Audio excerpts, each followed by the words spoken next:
plebiscito no se aprueba, volvemos a la guerra.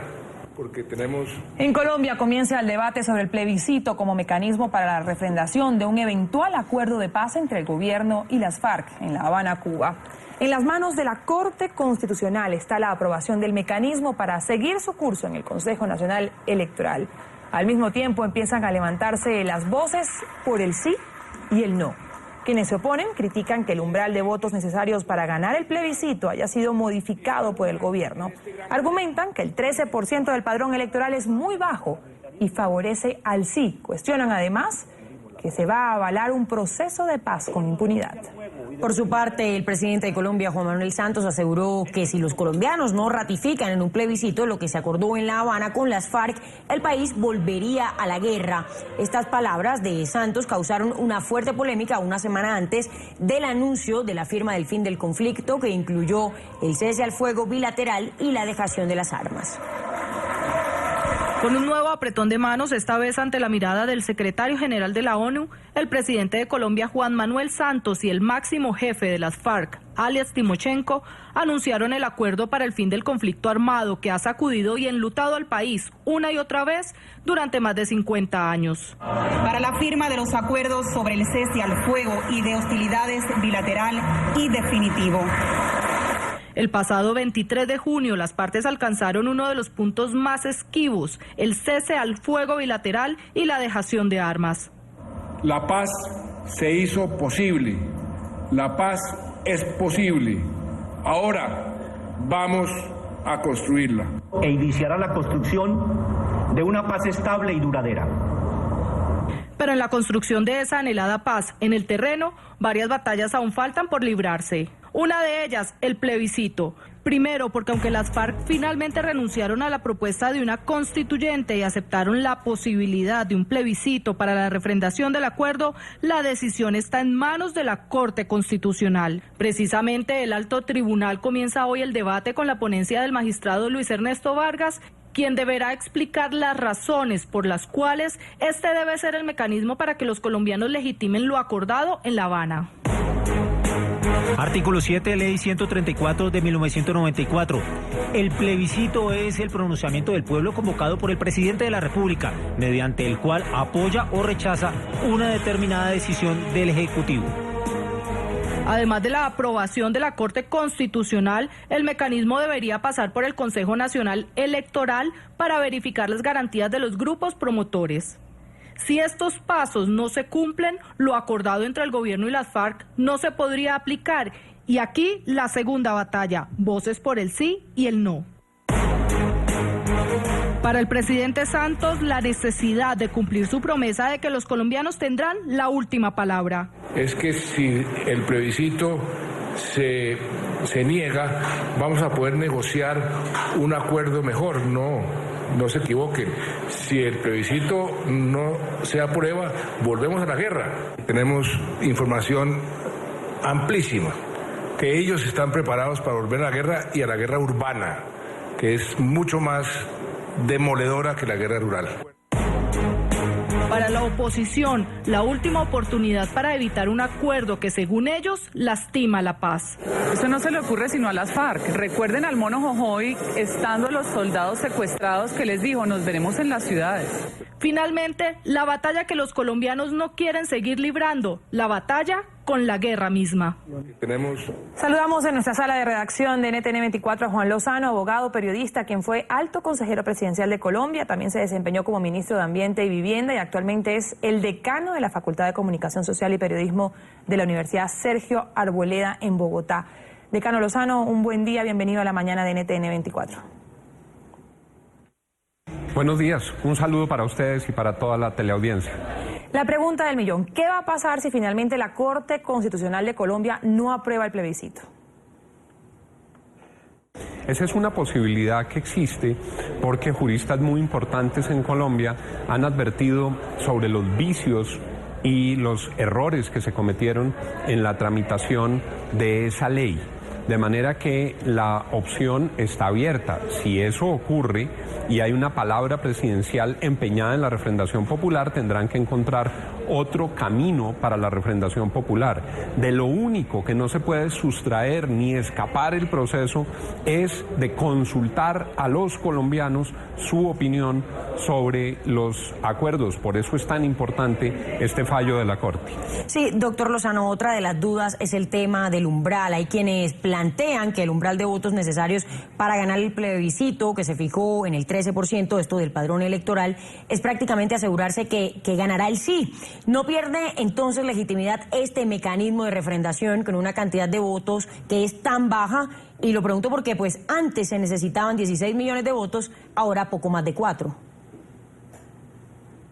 Los congresistas y el gobierno están asustados porque el presidente Santos ha contado con muy bajos niveles de aceptación y los colombianos, por supuesto, que no han sentido afecto ni respeto por las FARC.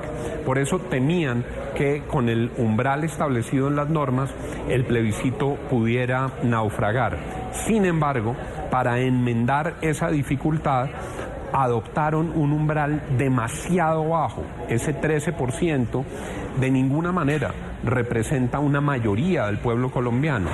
El riesgo no es que pierdan el plebiscito, el riesgo es que alcancen el umbral, pero por ser tan bajito no esté aceptado por la mayoría del pueblo colombiano.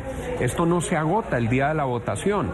Un proceso de paz requiere aceptación de los ciudadanos, requiere que los ciudadanos compartan los acuerdos y que los ciudadanos vivan en función de que una paz pueda ser perdurable. Cuando el umbral es tan bajito, se corre el riesgo de que quede refrendado a medias. Es decir, formalmente pasa el plebiscito, pero en la realidad el pueblo colombiano no acompaña la voluntad que expresan los acuerdos. Por eso el mejor antídoto no es bajar umbrales, sino negociar bien de manera que lo acordado entre el gobierno y las FARC sea aceptable para la mayoría de los colombianos.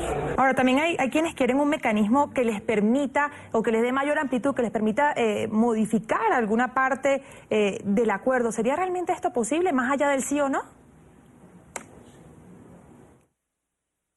Uno de los temas que la Corte tiene que decidir es si el paquete es todo de se toma o se deja.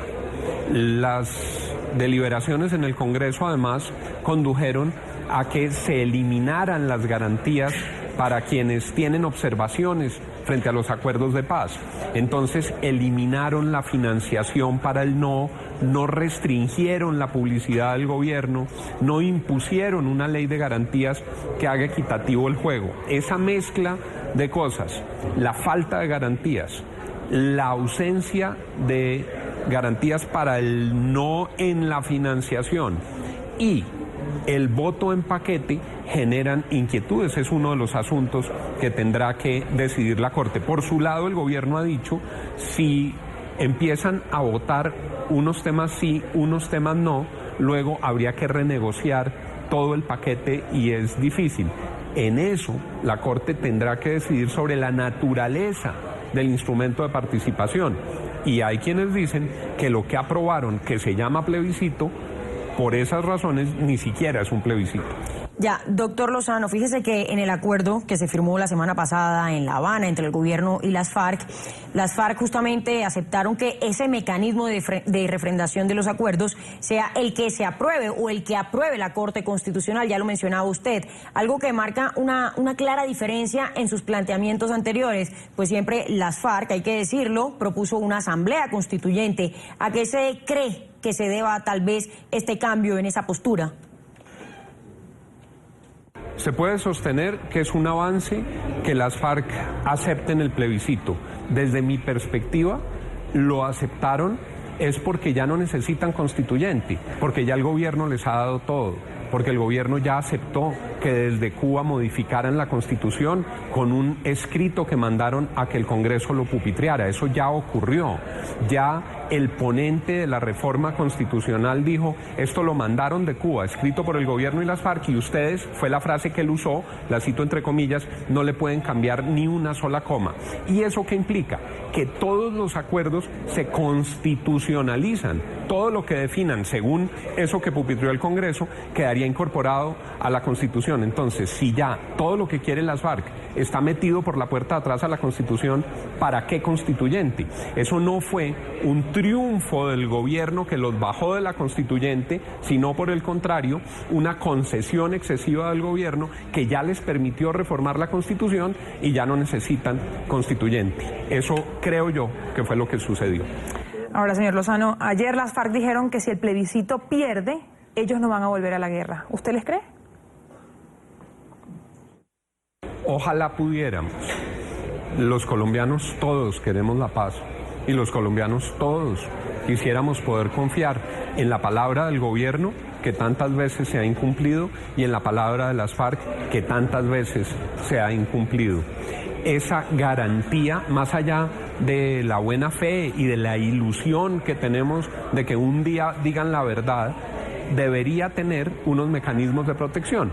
Por ejemplo, garantizar que entreguen las armas para que el plebiscito no sea una jornada de proselitismo armado, que se le entreguen no al gobierno, sino a un custodio internacional, y que ese custodio internacional garantice que esas armas no se van a volver a empuñar contra el pueblo colombiano. La mejor garantía de que van a aceptar el resultado del plebiscito, cualquiera que éste sea, es que no puedan volver a tomar sus armas, sino que el mandato sea volver a negociar para hacer los ajustes que el pueblo colombiano considere.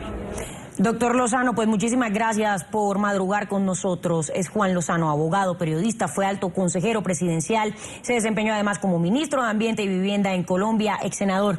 En fin, actualmente es el decano de la Facultad de Comunicación Social y Periodismo de la Universidad Sergio Arboleda en Bogotá, en Colombia. Gracias, doctor Lozano. Una buena mañana. Muchas gracias a ustedes por la invitación.